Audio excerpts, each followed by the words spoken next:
Exercise 9.1 question number 6. A 1.5 meter tall boy is standing at some distance from 30 meter tall building.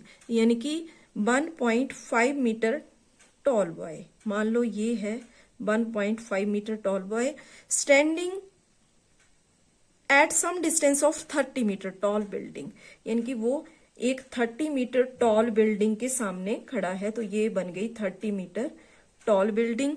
The angle of elevation from his eyes to the top of building, तो यहां से angle of elevation बन रहा है from his eyes to the top of building.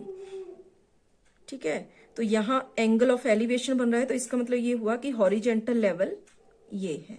यहां बनने वाला angle है 30 डिग्री टू 60 डिग्री। पहले कितना है 30 डिग्री, तो यहां हम ले लेंगे 30 डिग्री।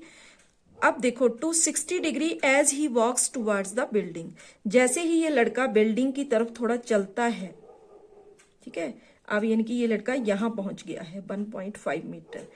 तो यहां जो एंगल ऑफ एलिवेशन बन रहा है वो है 60 डिग्री।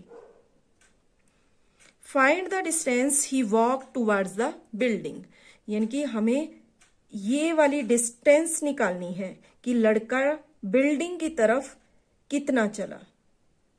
ठीक है, तो उसके लिए राइट एंगल ट्रायंगल हमारी फॉर्म हो गई है। अब हम अपना क्वेश्चन सॉल्व करेंगे। तो यहां सबसे पहले देखेंगे कि ये 1.5, तो बिल्डिंग का इतना एरिया जो है, इतनी हाइट जो है बिल्डिंग की, वो भी क्या होगी 1.5 ही होगी। ठीक है, अब इनको नाम दे देते हैं हम, जितने भी पॉइंट यहां बन रहे हैं ए बी सी, और इसको बोल देंगे डी ई एफ जी। हमें ए से डी तक कितनी डिस्टेंस है ये निकालनी है, ए डी निकालना है हमें। तो इसको हम लेट कर लेते हैं, ए डी मान लो एक्स है, डी से सी, डी सी हो गया वाई। और एक और चीज इसमें है कि सी से जी तक अब हमें पता चल गया है कि 1.5 मीटर है, लेकिन टोटल बिल्डिंग की हाइट है अकॉर्डिंग टू क्वेश्चन 30 मीटर। तो इसका मतलब क्या हुआ, बी सी कितना होगा, तो बी सी हो जाएगा हमारा बी जी माइनस सी जी, यानी कि बी जी 30 मीटर माइनस सी जी 1.5 मीटर। तो इसको माइनस जब हम करेंगे तो यहां हमारे पास ये आ जाएगा 28.5 मीटर, यानी कि बी सी है हमारे पास अब 28.5 मीटर। ठीक है, तो अब हम अपना सॉल्यूशन स्टार्ट करेंगे। पहले हम लेंगे ट्रायंगल बी ए सी। तो यहां इन ट्रायंगल बी ए सी किस तरह से बनेगा, परपेंडिकुलर की वैल्यू हमें पता है, बेस हमने निकालना है। तो परपेंडिकुलर अपॉन बेस ये किस में बनता है, देखो P B P upon H H B. तो परपेंडिकुलर अपॉन बेस tan, तो यानी कि हम ले लेंगे tan 30 degree. tan 30 degree is equal to perpendicular, perpendicular है यहां पर बी सी अपॉन बेस है यहां ये देखो ए सी, जिसको ए डी को हमने x माना है और डी सी को हमने y माना है, यानी कि ए सी के लिए हम लिख सकते हैं x प्लस वाई।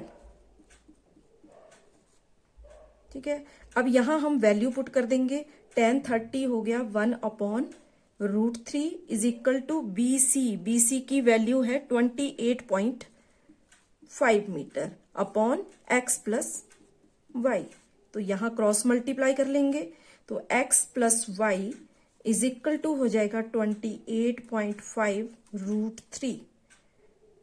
ठीक है, तो ये हमें मिल गया ट्रायंगल बी ए सी से। तो अब हम लेंगे ट्रायंगल बी डी सी। तो यहां हम लिख सकते हैं in triangle B D C. तो बी डी सी में हमें परपेंडिकुलर पता है और बेस निकाल लेंगे। ठीक है, परपेंडिकुलर और बेस, तो यहां आ जाएगा tan 60 degree is equal to perpendicular that is 28.5 metre upon base D C that is y। तो यहां tan 60 डिग्री होता है √3 is equal to 28.5 upon y। Cross multiply कर लेंगे, तो क्रॉस मल्टीप्लाई करके हमारे पास आ जाएगा √3y इज इक्वल टू 28.5। ठीक है, यहां से y की वैल्यू मिल जाएगी, y is equal to 28.5 upon √3। ठीक है, अब यहाँ डिनोमिनेटर में रूट आ गया तो इसको हम रैशनलाइज कर लेंगे, √3 अपॉन √3। तो जब हम इसको सॉल्व करेंगे तो हमारे पास आएगा 28.5 √3 अपॉन √3 इंटू √3, ये रह जाएगा 3। अब ये डिवाइड हो जाएगा, 3 1 जा 3, 3 9 जा 27, 1 बच गया यहाँ 15, 3 5 जा 15। अब राइट साइड से 1 डिजिट छोड़ के हम यहाँ डेसिमल लगा लेंगे, तो यानी कि हमारे पास आ गया 9.5 √3। ये क्या निकला, ये निकली हमारे पास y की वैल्यू, यानी कि y DC की वैल्यू हमें मिल गई। अब ये हो गया हमारे पास 9.5 √3।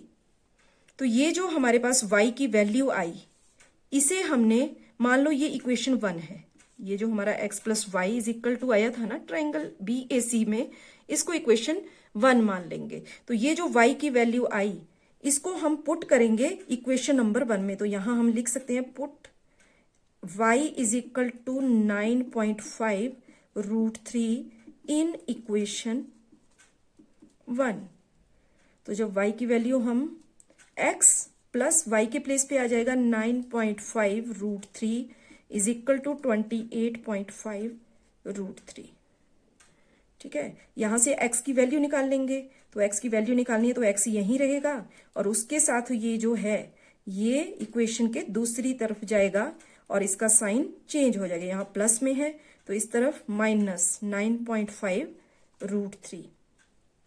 अब यहाँ फर्स्ट टर्म में भी √3, सेकेंड टर्म में भी √3, तो √3 तो आ गया इसमें कॉमन, और अब बच गया 28.5 माइनस 9.5।